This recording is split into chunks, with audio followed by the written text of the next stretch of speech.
serán como dioses, conociendo el bien y el mal. Y vemos en qué forma se ha desencadenado esta ideología del ateísmo que permeó principalmente el siglo XX. Este mensaje no es a través del ateísmo, pero analizamos bastantes ateos para mostrarles a todos ustedes la realidad de las palabras que acabamos de compartir.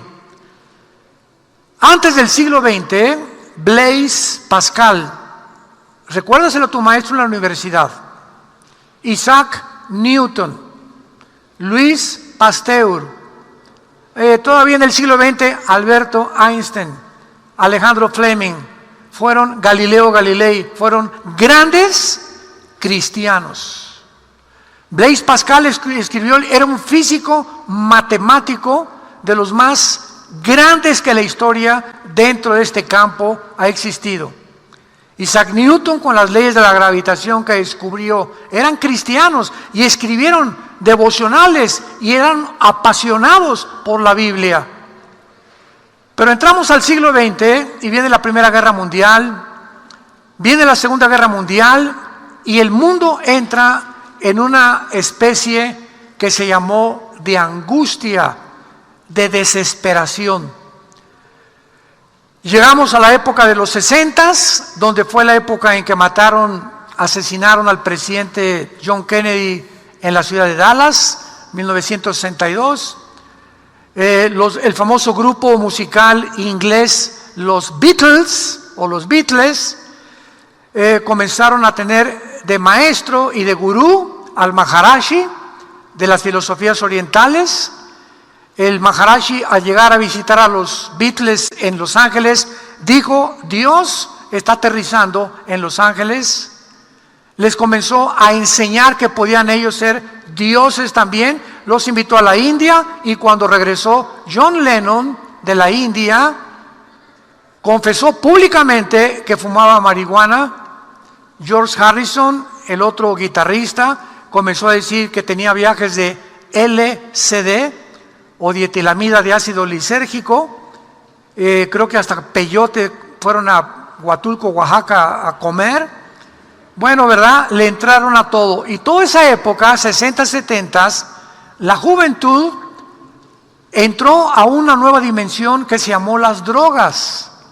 Aunque siempre ha habido, ¿verdad? Pero nunca como en los 60s, 70s. Yo recuerdo en esa época, mis mejores amigos, yo no iba a ninguna fiesta. En esa época, yo tenía como 14, 15 años de edad, no iba a ninguna fiesta donde no se fumara marihuana. Matrimonios, jóvenes, mis maestros se las tronaban. Iban todos a comprar de la Golden de Acapulco porque era la mejor marihuana que había, y en Oaxaca también. Y todo este mundo psicodélico, que así le llamaron los psicodélicos, dieron entrada a los grupos como los Rolling Stones, ACD, y todos estos grupos de música metálica, satánica, que trataron, ¿verdad?, a través de la música, comenzar a introducir letras en sus canciones que decían: suicídate, mastúrbate, divórciate, no le creas a Dios. Y todo esto hizo que el mundo entrara en el ateísmo. Y así tenemos en el siglo pasado, ¿verdad?, que al principio Carlos Darwin postuló la famosa, a finales del siglo XIX, la famosa teoría de que no somos más que gusanos, no somos más que caracoles, no somos más que changos o animales evolucionados. No hay infierno, no hay cielo, no hay resurrección de entre los muertos. La moral, tú haz la moral que tú crees ante tus ojos que es bueno y lo que es malo. Y todo esto trastornó completamente las universidades. Todas las universidades del siglo XX y aún bastantes del siglo XXI siguen enseñando la teoría de la evolución. Y ahorita en el siglo XXI estamos comenzando a descubrir muchos intelectuales y muchos filósofos muchos maestros, de que es increíble lo enferma que está la sociedad. Vivimos en un mundo enfermo, completamente psicópatas, donde ya están diciendo, ¿verdad?, que, oiga, maestro, perdón, ¿usted tiene grados universitarios? Sí, tengo un doctorado en ciencias políticas, doctorado en filosofía, soy físico matemático. Con los títulos que usted tiene, ¿cómo se atreve? ¿En qué mente cabe que usted siga creyendo y enseñando que venimos de los animales, cuando la física, la biología y la genética, ¿me está escuchando, maestro ateo? Sí. Estas tres áreas del conocimiento y estos tres campos de disciplina contradicen científicamente la evolución. En la física, la segunda ley de la termodinámica, que es la que establece todos los principios físicos, el mundo no podría existir si no se hubieran inventado o descubierto la primera y la segunda ley de la termodinámica. Y la segunda ley de la termodinámica establece que el mundo se encuentra en un periodo de descomposición, de oxidación, todo se está echando a perder. Tú te estás muriendo celularmente, el sol pierde millones de toneladas más a cada segundo. Entonces todo esto nos habla que no hay una evolución, hay una contraevolución. En lugar de ir ascendiendo, está el universo descendiendo. En lugar de que el ser humano mejore, el ser humano cada día su carácter es deteriorado más y más y más, porque hemos llegado al siglo XXI con la creencia. Aun cuando por su falta de principios y honestidad intelectual, maestros físicos, matemáticos, científicos siguen enseñando eso, sabiendo en sus conciencias que es una mentira, lo hacen porque no les conviene por la putrefacción y la falta de integridad profesional que tienen.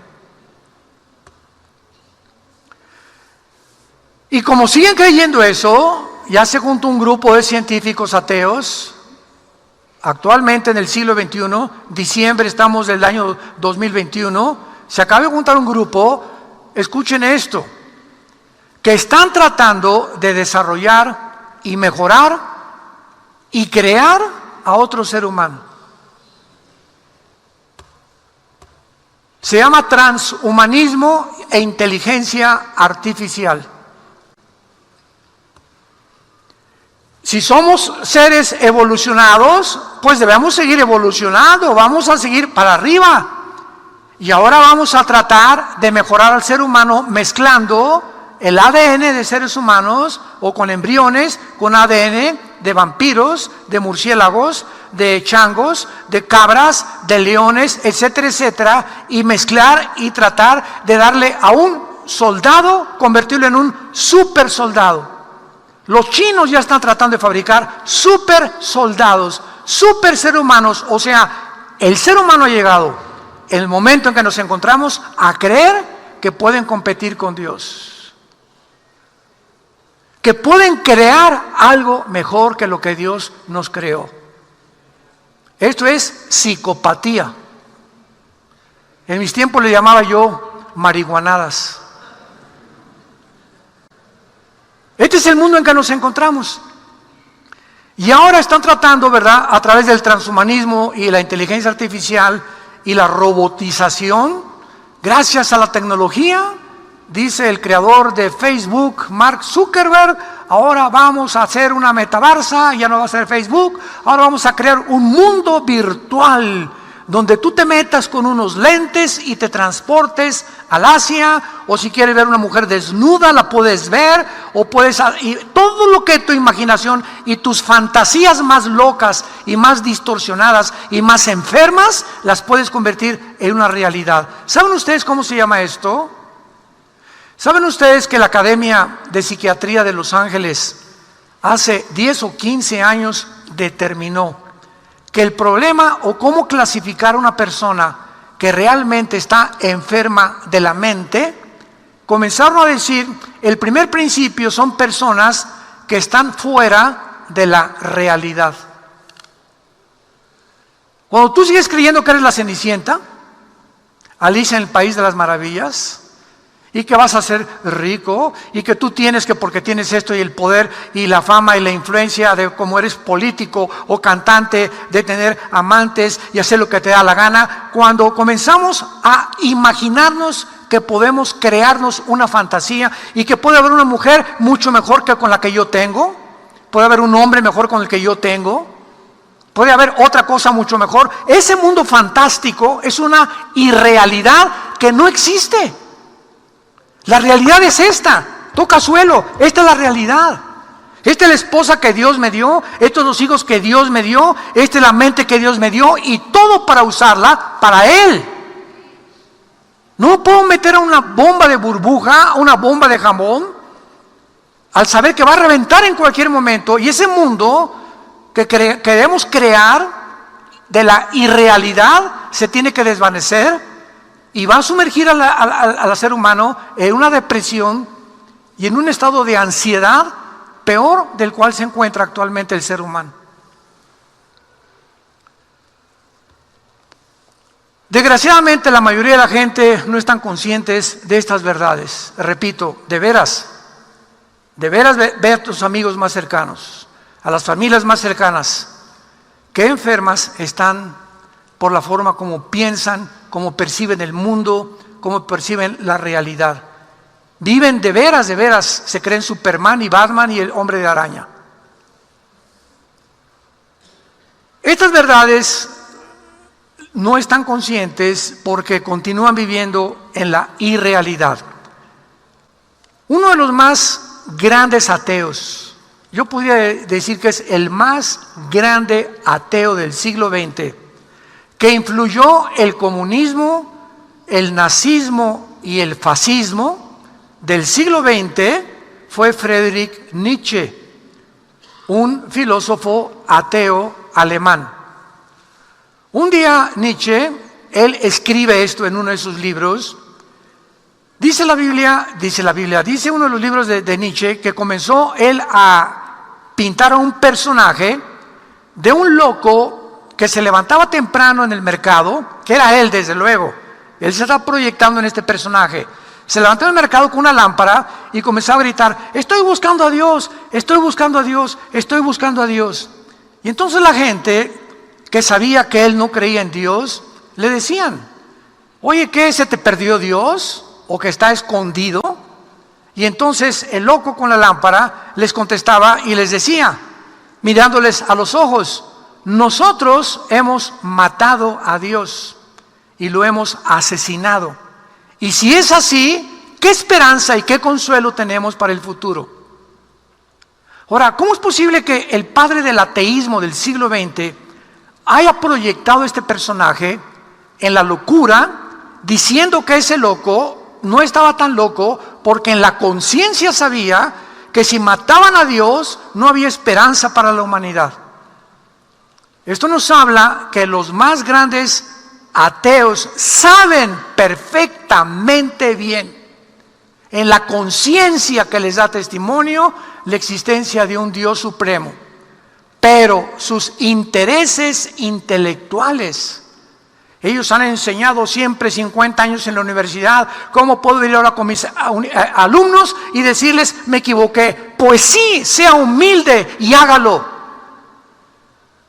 ¿Cómo puedo yo, después de tantas cosas, y ahora que si yo creo en Dios y veo que la evolución es una tontería, ¿qué hago? Creer en la Biblia. Y por no aceptar la Biblia, por orgullo intelectual, siguen con sus convicciones equivocadas en un mundo irreal, infectando y envenenando las mentes de sus estudiantes. ¡Qué tristeza de personas supuestamente adoctrinadas, cultas, como decía Cantinflas, leídas y desletrados, que siguen por su falta de convicción viviendo vidas mentirosas, porque tienen miedo de enfrentarse a la verdad. El famoso ateo francés, que fue ahora sí que le puedo llamar mi coach, era mi ídolo, En los 60, cuando yo era ateo, yo fui ateo. Crecí en una iglesia católica. A los 12, 13 años vivíamos en Acapulco. Me metí al seminario. Le dije a mi papá, porque fuimos educados en colegios lasallistas de San Juan Bautista de la Sal. Y nos convencieron, ¿verdad?, que la vida monástica y religiosa era la mejor para encontrar a Dios. Yo le dije, papá, yo me quiero inscribir, yo quiero ser cura. Y fui al seminario, estuve un año, y ahí me convencí claramente, ¿verdad? Una vez que estaba pasando por ahí afuera lo he contado varias veces esta anécdota, eran como las 6, 7 de la noche, y yo me acuerdo que no orábamos, rezábamos, Santa María, Madre de Dios, ruega por nosotros, Padre nuestro que estás en los cielos, 15, 20 veces, era el castigo que nos imponían por no comer o por cualquier cosa, era lo que teníamos que hacer, recitar de memoria, sin tener un contacto realmente con Dios, oraciones, es mejor comprarse un perico y que mejor que lo grabe el perico y que lo haga por ti. Y pues pasó una muchacha por ahí como a las 6 de la tarde, una vez por el seminario, una bicicleta, era una güerita, y yo no dormí esa noche. Estaba tan bonita la niña, y al otro día le hablé a mi papá y le dije, papá, creo que no puedo, porque 2 días antes un obispo nos llegó a dar la clase de los votos del celibato sacerdotal. Ya nos íbamos a graduar, ya me faltaban, me esperaban 3 o 4 años para poder realmente ya recibir los votos. Y cuando le preguntamos al obispo, ¿qué es eso?, nos dijo, ustedes tienen que meterse en la cabeza que no se pueden casar. Si quieren servir a Dios, no se pueden casar. Voto del celibato sacerdotal. Y yo le hablé a mi papá después de oír eso y le dije, papá, yo no creo que pueda ser cura. Me dijo, ¿por qué? Le dije, porque me gustan las mujeres. Mi papá fue inmediatamente, él nunca estuvo de acuerdo, que aunque era muy religioso, él no quería que yo me metiera eso, porque mi papá también, en lo profundo de su corazón, sabía las mentiras que tenía. El mejor amigo de mi papá era un cura ahí en Acapulco, que se emborrachaban juntos. Y que tenía el cura un amante, y mi papá se la presentó una vez, esa amante, a mi papá. Imagínense nada más, ¿no? Entonces nos damos cuenta cuánta mentira hay en todo, y yo me decepcioné profundamente a mi edad, y abracé el ateísmo. Comencé a estudiar la dialéctica materialista, Federico Engels, la revolución comunista, el libro, ¿verdad?, que escribió acerca de todo el manifiesto comunista 1 y 2, Carlos Marx, y todas esas cosas. Formé parte de un movimiento comunista en México, etcétera, etcétera. Y esa fue la desesperación en la que yo vivía, porque no me di cuenta, el Papa roba, todo el mundo roba, todo es una mentira. ¿Qué propósito tiene la vida?, me preguntaba. ¿Cuál es el significado de todo esto? Vivimos una vida rodeados de puras mentiras. ¿Hay alguna realidad? ¿Hay algunas verdades que sean absolutas, inexorables e inquebrantables, que yo pueda abrazar y apasionadamente luchar por ellas? No las encontré hasta que mi hermano Alejandro me llegó una vez con la Biblia, se convirtió 2 años antes que yo, y me comenzó a hablar de Jesús. Yo saqué una pistola 9 milímetros que traía siempre atrás en el cinturón, se la puse en la cabeza a mi hermano y le dije, si tú me sigues hablando de Cristo, te mato. Así le dije a mi hermano. Pasaron como 3 o 4 semanas y volvió mi hermano a llegar a la casa, estábamos comiendo y me dice, ¿puedo orar por ti, hermano? Venía con otros 2 cristianos jóvenes. Y cuando comenzaron a orar por mí, le dije, está bien, bola de locos, parecen marihuanos, les dije. Me pusieron las manos y comenzaron a orar por mí, y nunca en mi vida había experimentado yo eso. Yo sentía algo, ¿verdad? Era algo sobrenatural, que sentía, hasta se me puso chinita toda la piel. Bueno, ya se fueron, pero me comenzó el Espíritu Santo a redarguir en mi conciencia de mi necesidad y el vacío en el cual yo vivía. Dios sabía, como Pablo, ¿verdad?, que estaba buscando algo, lo tumbó del caballo el Espíritu Santo a Pablo y se le apareció Jesús. A los 8 días mi hermano viene, yo le hablo por teléfono y le digo, ¿sabes una cosa? Háblame más de Jesús. Me regaló el Evangelio de Juan, y cuando leí Juan 14:6, yo soy el camino, la verdad y la vida, no fue otro versículo el que me haya tocado tanto como él. Porque en ese momento me acordé, Buda, que también el panzoncito gordito que acabó en McDonald's, dijo a sus discípulos antes de morir, busquen la verdad. Buda nunca dijo la verdad y además era ateo. El budismo es una religión, claro. ¿Puede haber alguna religión atea? Claro que sí, el budismo es ateo. Los budistas no creen en Dios y se clasifica dentro de las religiones.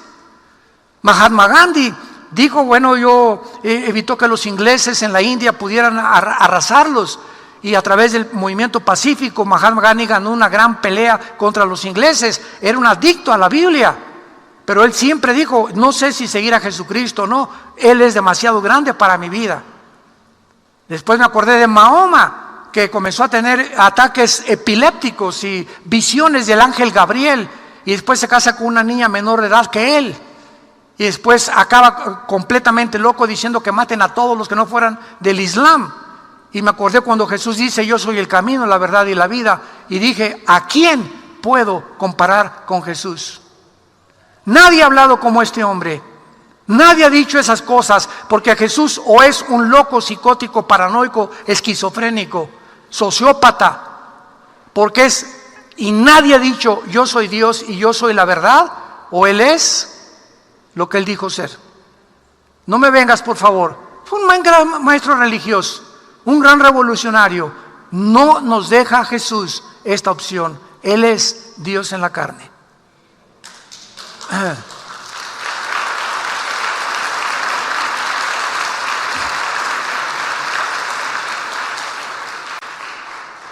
Y regresando con Jean-Paul Sartre, él escribió 2 libros principales.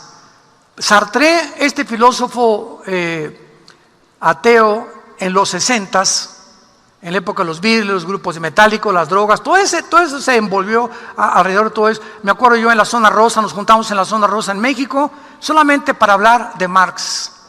Y si hablabas de Dios, eras un idiota, eras un inculto, eras un ignorante, porque los cultos son los ateos.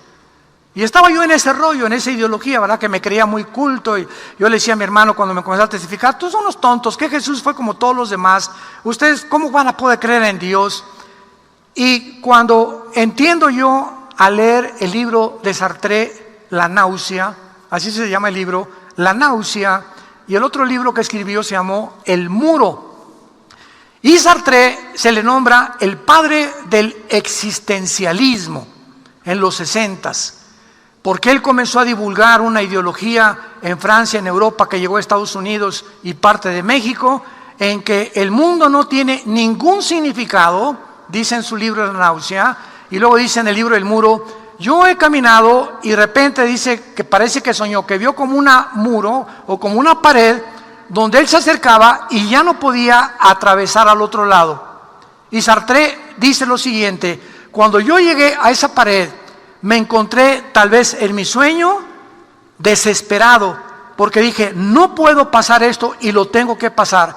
Y por eso se le llamó el profeta de la desesperación. ¿Qué fue lo que realmente estaba escribiendo Sartre? Ese muro era Dios. Y él estaba tratando de derribar con su inteligencia limitada de caracol que tenemos y la inteligencia finita que Dios nos dio, querer comprender a Dios y tratar de derribar a Dios y él pasar al otro lado y decirle a Dios, te vencí. Y acabó en la desesperación. Él escribió y dijo, Sartre, los seres humanos no tenemos más alternativa que edificar nuestra vida sobre el firme fundamento de la desesperación. Y luego en su libro La náusea, él dice, todo en la vida apesta, todo es una náusea, todos son mentiras, todos no hay, uno dice una cosa, otro dice otra cosa, los gobiernos, las religiones, unas se contradicen unas contra otras, y todo esto lo lleva a este gran filósofo dentro de sus pensamientos, al morir, decirle a su hija, la hija de Sartre, dice su biógrafo, he pasado toda mi vida luchando contra alguien que no existe. Considero que si gasté mi vida luchando contra alguien que no existe y peleando contra algo que es invisible, desperdicié mi vida. Imagínate nada más, luchar y pasar toda tu vida luchando contra alguien que no existe y tratando de mostrar a la gente que no existe. Oye, pues es para ti, pero no trates de enseñar eso. Si para ti no existió, no es una realidad, no lo trates de compartir con los demás. Y murió gritando en su lecho antes de morir. Nietzsche, a los 40 y tantos años de edad, se vuelve homosexual. ¿Dónde acabó el padre del ateísmo? Nietzsche, en un manicomio, en un hospital psiquiátrico, corriendo. Dicen que se aventaba sobre el piano y gritaba, etcétera, etcétera. Su hermana no lo podía controlar, murió loco. Él se hizo famoso por la frase: Dios está muerto.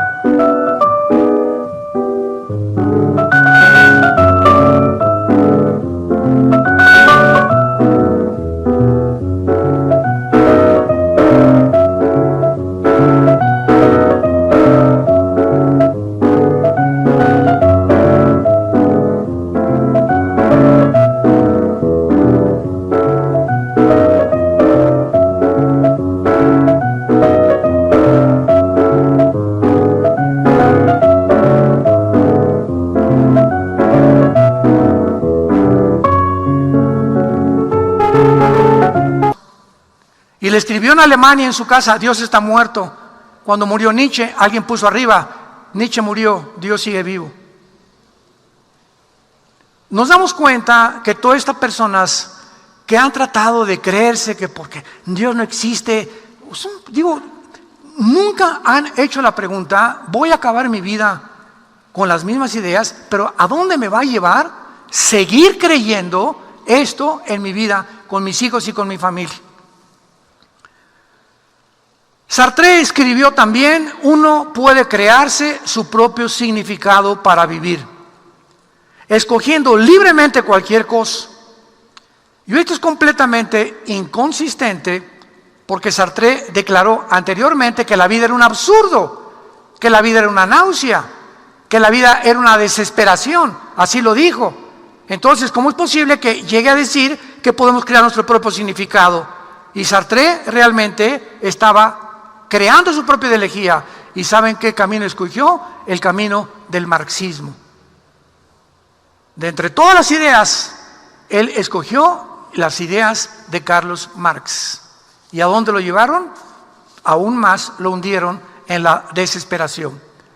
Cuando Sartre descubrió que la idea principal que permeaba el comunismo era la lucha de clases, los burgueses y el proletariado. El proletariado, la clase pobre; los burgueses, la clase de los ricos. Y esta ideología se propagó en toda Sudamérica y en toda Europa. Si los pobres, el proletariado, derriban a los ricos, una revolución, vamos a tomar el poder, la sociedad se equilibrará porque repartiremos las riquezas. De acuerdo al pensamiento de Marx, el problema era la falta de equidad en repartir el dinero. Unos lo tenían y otros no lo tenían. Vamos a quitarles a los que lo tienen. Y entonces vino la primera nación que adoptó esta ideología, que fueron los cubanos. Fidel Castro, 1969-1960, va a Veracruz, México, se reúne con un doctor argentino llamado el Che Guevara, rentan un yate en Veracruz, el yate Granma, con 30, 40 personas, se dirigen a Cuba a provocar una revolución para derrocar a Fulgencio Batista, el disque dictador de Cuba. Pasaron varias veces, varios intentos, los metieron a la cárcel, salieron de la cárcel, etcétera, etcétera, regresaron a México, volvieron y vencieron, derrotaron al gobierno Batista y pasaron de una situación a otra peor todavía. La gente creyó siempre los libertadores, el populismo, ¿verdad? No, sí, y esto, quitarles a los ricos, y esto y por allá, etcétera, etcétera, cuando el problema no es ese. El problema no es la falta de distribución de las riquezas, el problema del ser humano es el pecado. Es el pecado. Porque si tú le das a un pobre $1,000,000 de pesos, él va a seguir siendo o ateo, o lo va a desperdiciar, o va a gastarlo en mujeres, o en alcohol, o en lo que tú quieras, pero no es el dinero el que nos da la garantía ni la dignidad de ser seres humanos. Es la vida de Jesús en nosotros, la que nos abre los ojos ante la realidad. ¿Y qué ha pasado con Cuba hasta este momento? Es un pobre pueblo aplastado, sin valores, sin libertad, oprimido, un gobierno totalitario, autoritario, que los han aplastado con los pies, huyendo en balsas, cayendo en manos de los tiburones para arriesgar su vida con tal de salir de esa isla. Y todavía se atreven a querer darle el premio Nobel de la Paz. Todavía se atreven a decir que es un país. Y luego, ¿quién le sigue? Venezuela. ¿Y cómo se encuentra Venezuela? Es la nación con la más grande inflación del mundo. De las casi 200 naciones, el que más inflación tiene. ¿Eso es el famoso comunismo? Esa es la ideología que creemos que nos va a salvar. Y la ideología comunista a la cual yo pertenecí tiene 3 bases que fueron cambiadas. Una, el ateísmo. Si eres comunista, no puedes creer en Dios. 2, el humanismo. ¿Qué es el humanismo? No lo confundas con el humanitarismo. El humanismo especifica y describe que el hombre es el Dios, el hombre tiene las respuestas, sobre el hombre se tiene que establecer la sociedad, y el hombre es el Dios y el que va a arreglar los problemas del mundo. Es el humanismo. Y el otro es el materialismo. No hay nada que valga la pena más que lo que vas a vivir ahorita, y vive para explotar a todos los demás. Y no se puede, de acuerdo a Lenin, que en 1917 fundó el partido bolchevique e inició el comunismo en el 1917, Lenin dijo: el comunismo no puede avanzar si no matamos a la mayoría de los opositores. Y ahora, siglo XXI, ¿en dónde nos encontramos? En un mundo donde casi todos los países latinoamericanos están abrazando algo que ya fracasó. ¿Qué podría decir? Virgen del Socorro, Virgen de la Macarena, Virgen de... Algo que ya fracasó ante nuestros ojos, que sumió a más de 75 millones de muertes en el siglo pasado. Una ideología que no funcionó jamás. La vuelven a desenterrar porque se creen dioses. Y porque simplemente continúa, ¿verdad?, el ataque y la persecución con la idea falsa de quitarle el dinero a los ricos y los pobres van a mejorar su situación, que son completamente ilusorias, son utópicas, ideas utópicas que jamás se podrán realizar. Jesucristo en la Biblia dijo: a los pobres siempre los tendrán entre ustedes, y los pobres son ricos en fe. Y en penúltimo lugar, vemos nosotros entonces que cuando los nazis tomaron Alemania, Hitler tenía un doctor llamado José Mengele. ¿Saben qué hicieron los nazis con las mujeres embarazadas y con los niños? Y no se extrañen, porque se está repitiendo. Comenzaron a hacer experimentos genéticos con mujeres embarazadas y con prisioneros, no con niños todavía. A las mujeres les arrancaban los senos para que ya no pudieran alimentar a sus bebés y saber cuánto tiempo podían vivir sin alimento. Experimentos genéticos. Cuando las mujeres gritaban por misericordia, se les decía: no se alarmen, de todas maneras tenían que morir. Eran las palabras de consuelo que los nazis les daban a las mujeres que estaban a punto de morir cuando les arrancaban los senos. Levantaron un campo de concentración que fue el más famoso en Auschwitz, donde a los judíos se les obligaron a morirse de hambre y a otros los desnudaban, les arrancaban los dientes y les metían disque a bañarlos en cámaras de gas para matarlos como pollos. No cabe duda que si Dios no existe, entonces nuestro mundo es Auschwitz, porque no hay bien ni hay mal. Todo está permitido. El gran escritor ruso Dostoyevsky, que lo mandaron a Siberia en el tiempo de Stalin por sus ideas cristianas, fue lo que escribió: si no hay Dios, todo está permitido.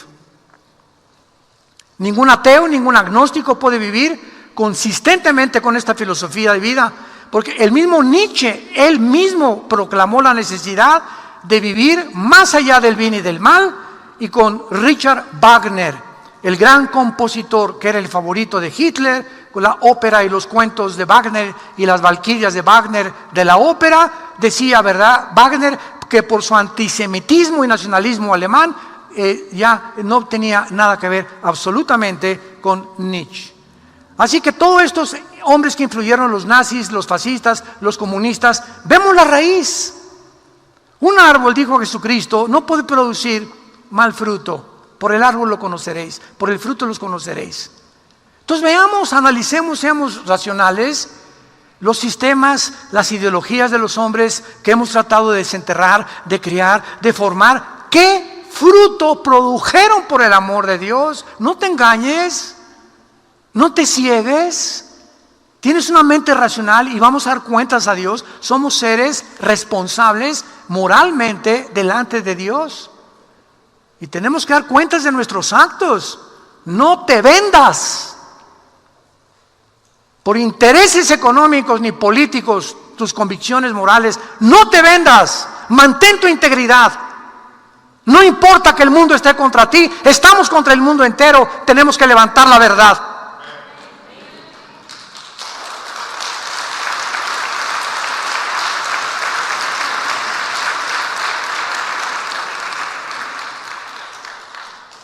Y el único ateo que queda ahora, un norteamericano llamado Richard Dawkins, vive todavía, aun cuando él niega la existencia del bien y del mal, y que solo siente una indiferencia con lástima, dice él, es un moralista. Y Dawkins comenzó a decir que no hay propósito más que el que encuentres dentro de ti mismo. Entonces, cuando yo trato de buscar dentro de mí un propósito, vean ustedes a lo que me lleva. Por eso decía, el ateísmo es insostenible filosóficamente. Tú me dices que busque el propósito de mi vida dentro de mí mismo. Espérame tantito, yo no me crié. Yo nací en este mundo, no sé cómo, un milagro, a través de mi papá y mamá, del esperma de mi mamá, del óvulo de mi mamá, vino la fertilización, fue un milagroso todo lo que, las instrucciones que trae el ADN, tú vas a hacer páncreas, tu riñón, tu estómago, tu intestino, tu piel, tu esófago, tu laringe, tu corazón, ustedes neuronas del cerebro, etcétera, etcétera. La misma concepción de un bebé en el vientre de la madre es el milagro más grande que puede haber. ¿Cómo puede ser accidente? Tiene que haber una inteligencia detrás de eso. La materia no crea la conciencia ni la vida, que es la base del ateísmo, por eso es insostenible. ¿Quién creó todo? La nada. Oye, espérame tantito, la nada no crea nada. ¿De cuál fumaste? Y si la materia fue como comenzó, la materia no piensa, la materia no tiene conciencia. Algo entre mí me dice que hay algo entre bien y el mal, que matar, que robar, que adulterar, que fornicar. Me dice, lo sé, que es malo. ¿Quién puso esa conciencia, esa voz interna dentro de mí que me dice y me trata de frenar para no descarrilarme el tren y hacer lo que me da gana en la vida y autodestruirme? Es Dios el que puso la eternidad en el corazón.